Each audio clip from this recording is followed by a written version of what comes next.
But I really do want to talk about how an organization can do better at hiring talent, because that's one of my kind of pet peeves. So I'm going to talk about how to pick a winner. I was talking to a CFO at Barclays in London years ago, and he said, you know, I'm really not good at interviewing people. I thought, hallelujah, he told the truth. Because everybody thinks that somebody at that lofty level would be great, right? How did he get there if not by being a good interviewer? Well, he's not. So don't assume that just because somebody's senior that they know how to do this competency assessment. Really, really important.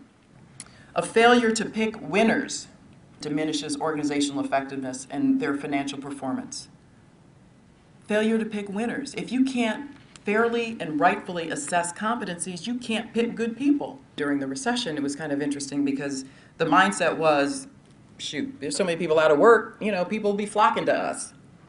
And I had to tell a client of mine recently, I said, you know, just because you've got applicants doesn't mean you have good prospects. Very different. Organizations need to get better at doing a competency assessment. I don't think I'm talking out of school here when I say this. But just because someone has experience doing something doesn't mean that they've done it well. Think about that. Because so many organizations will default, and I saw this as an executive recruiter over and over again. They would say, well, yeah, that person has this competency, and we do competency-based assessment, and I see that, but I'm more comfortable with Joe over here because he has the experience. What if he sucked? Yeah, he has the experience, but that doesn't mean he's good.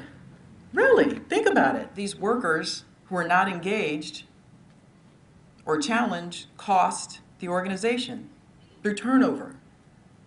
So if you're not assessing these folks and you're not providing any kind of opportunities for them, they're languishing and they're going to leave. So the implications of this are really profound.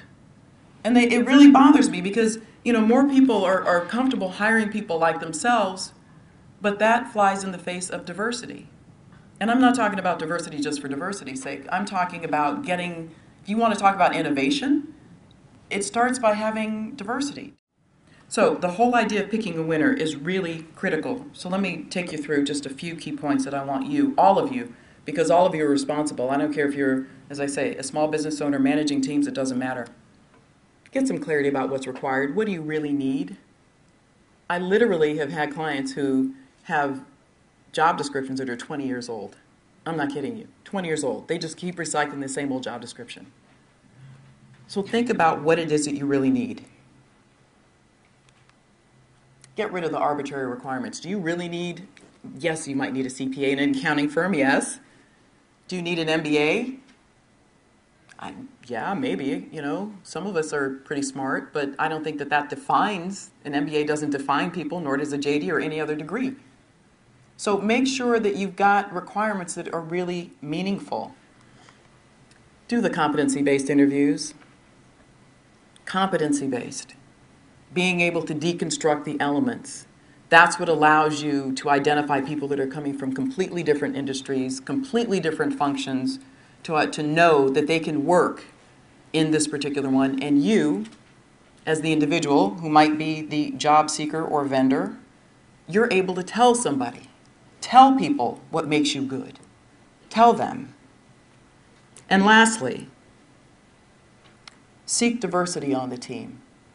And I'm saying diversity in the context of not just ethnic, racial, gender diversity, but diversity of thought. We know that that creates better problem solving. We know that, and yet we don't do it. Because it's hard, it's risky, I don't know, it might not really work, I'm just not so sure.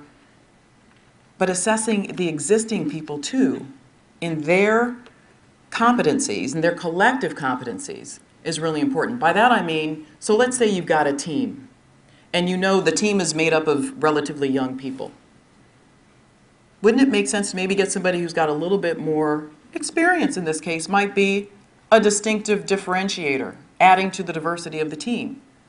Think about that. So I urge you to do that. Please, if you really want to pick winners, this is how you do it.